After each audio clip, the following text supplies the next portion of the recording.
Alam niyo mga kahops, habang papalapit ang dulo ng PBA Commissioner's Cup, isang pangalan ngayon ang mas lalong umiingay sa usapan, RJ Abarrientos. At sa totoo lang, mukhang nasa kanya na talaga ang Best Player of the Conference Award. Bagamat pangatlo lamang si RJ sa statistical points race, malaking bagay ang nangyari sa playoffs. Ang number 1 na si Robert Bolek ng NLEX, laglag na. Ganon din si Junmar Fajardo ng San Miguel na nasa pangalawang pwesto. Hindi lang yan, pati sina Tyler Tio Rivero ng Phoenix at Zav Lucero ng Magnolia, goodbye na rin sa quarterfinals. Kaya ngayong si RJ Abarrientos na lang ang natitirang BPC candidate na buhay pa sa semifinals. Maraming fans at analysts ang naniniwalang siya na ang pinakamalakas na kandidato para sa pinakamataas na individual award ng conference. At honestly, deserve din naman talaga ni RJ. Sa bawat laro ng Hinebra, kitang-kita ang impact niya, kalmado, fearless, at hindi takot sa malalaking moments. Pero syempre, hindi rin mawawala ang panghihinayang para kay Robert Bolek. Dahil kung stats lang ang pag-uusapan, napakagaling talaga ng season niya.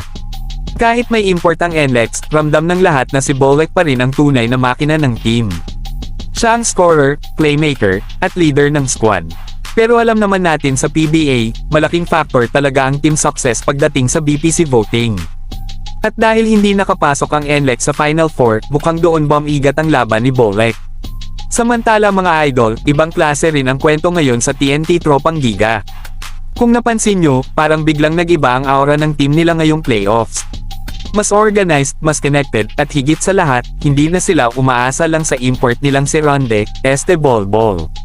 At ayon mismo kay Calvin Aftana, may matinding open forum palang nangyari sa loob ng team. Doon daw naging prangka ang lahat kay Bol. Sinabi nila ang totoong problema ng team at kung ano ang kailangan nilang baguhin para mas gumanda ang samahan sa court. Ang maganda, hindi nagalit si Bol. Hindi siya nag-walkout, sa halip tinanggap niya ang criticisms at nakinig siya sa teammates niya. Pati raw si Coach Chot Reyes, kinausap si Bol at sinabi rito na kailangan niya mas magtiwala sa mga local players. At naniwala naman daw ang import ng TNT. Kaya ngayon, kita natin ang resulta. Mas gumagalaw ang bola, mas maraming involved, at mas naging delikado ang TNT bilang isang buong team.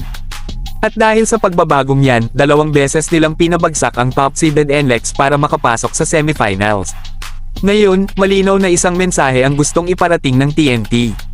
Hindi lang sila contender, gusto nilang magkampyon. At ayon nga kay Aftana, ayaw nilang masayang lang ang pananatili ni Bol sa TNT.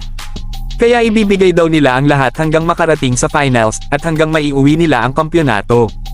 Mga kahops, sa tingin nyo, deserve ba ni RJ Abarrientos ang Best Player of the Conference Award?